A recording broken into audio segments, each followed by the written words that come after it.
تعرف لما تيجي تقول لي انا هتعاقد مع حد عشان يعمل لي اعلانات ممولة، هقول لك امين تمام، شوف حد متخصص ومحترف يعمل لك اعلانات ممولة.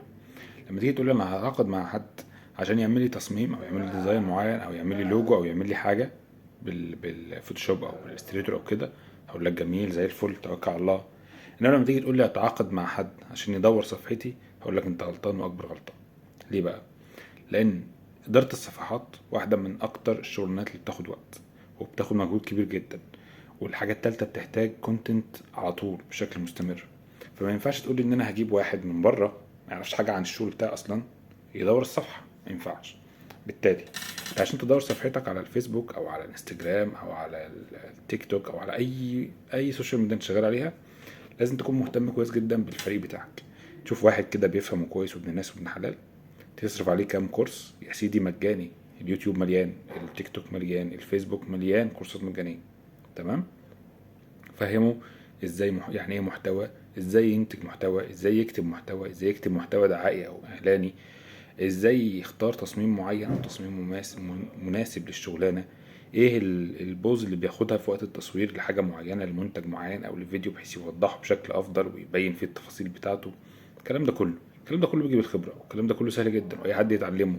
ولكن انت اللي هتبقى خسران لو رحت تعاقدت مع حد غير التلميذ بتاعك او غير الموظف بتاعك ان هو يعمل الشغل ده. هات موظف واديله مرتب كويس وفهمه ان هو مسؤول عن كده، وواجبه ان هو يصور ويرفع المحتوى دوت ويلقط اللقطات ديت. لو انت مطعم تعرف تعمل حاجات كويس كتير جدا بالسوشيال ميديا بالكونتنت.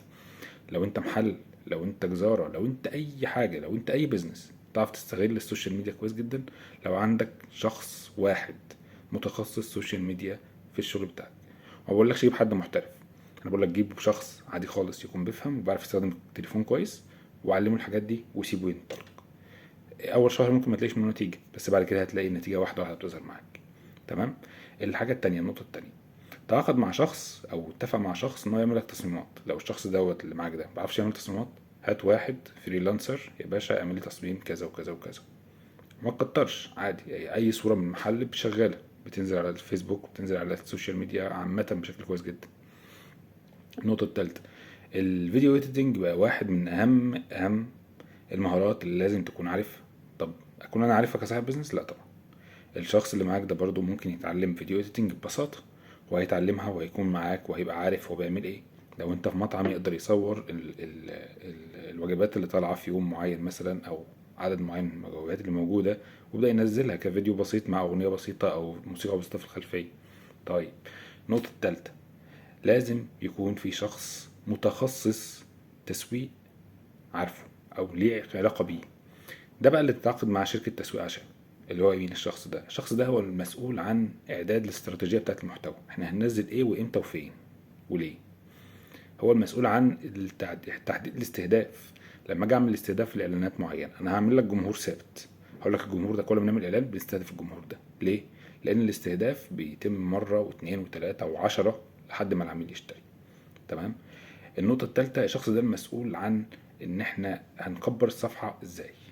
ايه الحاجة اللي نقدر ننزلها؟ يقول لك دلوقتي نزل ريل، دلوقتي نزل على التيك توك، دلوقتي نزل صورة على الانستجرام او ريل صغير على الانستجرام، اعمل لي الحاجة الفلانية دي بالشكل الفلاني ونزلها. فيقوم المتخصص اللي معاك او المسؤول عن التسويق معاك هو اللي ايه، يعمل الشغلانات دي. كده يبقى انت عامل سيستم تسويق كويس، سيستم تسويق محترم، وسيستم تسويق يعتمد عليه في البيزنس بتاعك. غير كده متسألنيش عن النتائج. تمام. يلا، سلام.